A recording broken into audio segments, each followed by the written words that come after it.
남편 대신에 약속을 지키러 왔다. 어디를 갔냐면요. 충북 단양의 한 사찰을 찾았습니다.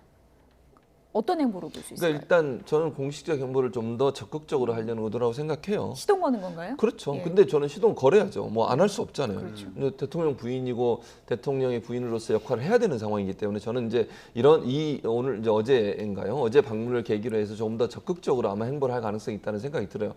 지난해 12월에 윤 당선인이 저기를 방문했었거든요. 그래서 연설도 하고 그랬는데 그 약속 다시 오겠다는 약속을 했고 그 약속을 지키러 대신 왔다. 그거 이제 언론에 노출될 건 다 생각하고 있었던 거 아니겠어요? 예. 그런 점으로 본다고 하면 이제 좀 더 공식적으로 대통령 부인으로서 역할을 하겠다는 의지라고 보여지고요.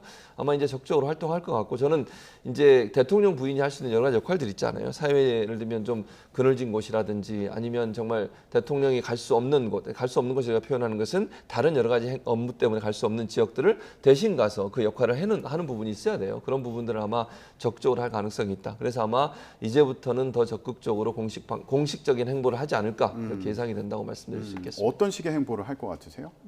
종교를 방문하는 일은 매우 자연스러운 일 아니겠습니까? 최근에는 반려동물에 관련된 행보들을 하면서 또 본인의 관심사들을 표현하기도 하고 사회적으로 그늘진 이들을 위해서 어떤 역할과 노력을 할 것인지 등에 대한 고민을 하는 것은 대통령 배우자로서 할 수 있는 가장 적합한 행동이 아닐까 생각합니다.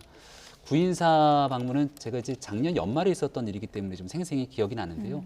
그때 한 2박 3일 일정으로 경북 지역을 돌고 난 다음 마지막 일정으로 구인사를 방문했었는데 당시가 윤석열 당선인 입장에서는 매우 힘들었던 시기이기도 합니다. 이준석 대표와의 갈등 국면, 떨어지는 지지율 문제, 또 그 당시가 이제 김건희 여사에 관련된 여러 이슈들 때문에 굉장히 힘든 시기였는데 예. 또 구인사에서 굉장히 따뜻하게 맞이를 해줬고 여기에서의 좋은 시간들을 또 보내고 난 다음에 다시금 찾겠다는 약속, 당선인의 일정으로 가기는 어렵더라도 이렇게 배우자가 많은 일들에 대해서 소소하게 행보를 해주는 것은 당선인의 앞으로의 길들 또 여러 사회 관계자들에 대한 관심들을 갖게 되는데 큰 의미를 예. 가져갈 수 있다고 생각합니다. 공개 행보에 시동을 걸고 있는데 간 장소를 찾아보면 앞으로의 행보도 좀 전망해 볼 수 있다는 분석도 있습니다. 최근에 미술관을 갔고요. 그리고 유기견 거리 입양 행사를 찾아갔거든요. 앞으로 뭐 종교나 문화 이런 쪽으로 행보를 이어가지 않을까 이런 전망도 많더라고요. 네, 맞습니다. 예. 지금 말씀하신 것처럼 이제 좀 이런 표현이 맞을지만 소프트한 부분에 좀 더 역할을 할 가능성이 있다고 저는 생각을 해요. 예. 그러니까 대통령이 하는 역할 자체가 좀 더 하드한 부분이라고 하면 좀 부드러운 부분의 역할을 할 수 있는 역할을 하고 저는 보여지고 전직 대통령들의 부인 되시는 분들도 대부분 그런 역할을 하셨어요. 아까 잠깐 언급이 됐습니다만 소외된 계층이라든지 문화 현장이라든지 아니면 유기견 협회 같은 이런 곳들은 대통령도 관심을 갖지만 조금 더 그 부드러운 어떤 뭐 손길로 가서 함께 할 수 있는 역할 이런 역할들을 좀 더 하지 않을까 하는 생각이 듭니다. 예. 뭐 제가 그렇게 얘기하니까 꼭 그런 행보를 하라는 거는 말씀을 드리는 건 아니고요.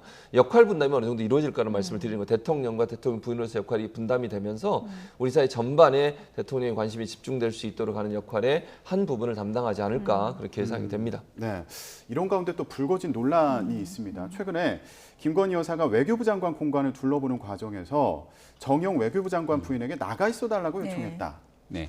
우상호 민주당 의원이 이렇게 주장을 해서 논란이 불거졌는데 인수위에서는 사실이 아니라고 했고요. 예. 그랬더니 또 민주당 측에서는 CCTV를 공개해라 이런 요구가 나온 상황이에요. 예, 어떻게 전개되고 있습니까? 정확하게 말하면 우상호 의원이 했던 말 자체를 뒤집었죠. 우상호 의원은 김건희 여사가 강아지를 들고서는 이 외교부 장관 공간에 가서 부인에게 나가달라고 얘기를 했다는 것으로 얘기를 했지만 예. 나중에는 그 내용이 아니라 또 뭔가 다른 경호원들 주변에 있는 사람들이 얘기를 한 것처럼 또 다시금 해명을 하게 되는 모습들을 지켜보게 됐는데 전체적으로 사실이 아닌 일들을 정치인이 언급하면서 국민들께 가짜 뉴스를 해당하게 만드는 일들은 심각한 문제가 있다고 생각을 합니다. 앞서 인수위에서도 분명하게 설명을 했고 또 김건희 여사의 방문으로 대통령 당선인의 관저가 결정된 것이 아니라 이미 여러 인수위 내부에서의 결정에 따라서 관저가 결정되고 난 뒤에 배우자인 김건희 여사가 둘러보게 되는 일은 매우 자연스러운 일이 될 텐데 지난해 여름에 있었던 선거 국면 초기부터 엑스파일 등등 운운하고 있지도 않는 가짜 뉴스로 김건희 여사에 대한 굉장히 나쁜 프레임을 씌우는 정치 행동들이 있었거든요. 앞으로 이제 곧 취임하게 되는 새로운 당선인과 또 대한민국 대표는 대통령이 된 인물 아니겠습니까? 예. 새 가족이 좀 잘할 수 있도록 잘못되고 있는 부분들은 합리적으로 비판하더라도 있지도 않은 가짜 뉴스를 엮어서 악의적인 프레임을 만드는 일은 반드시 지양돼야 된다고 생각합니다. 네.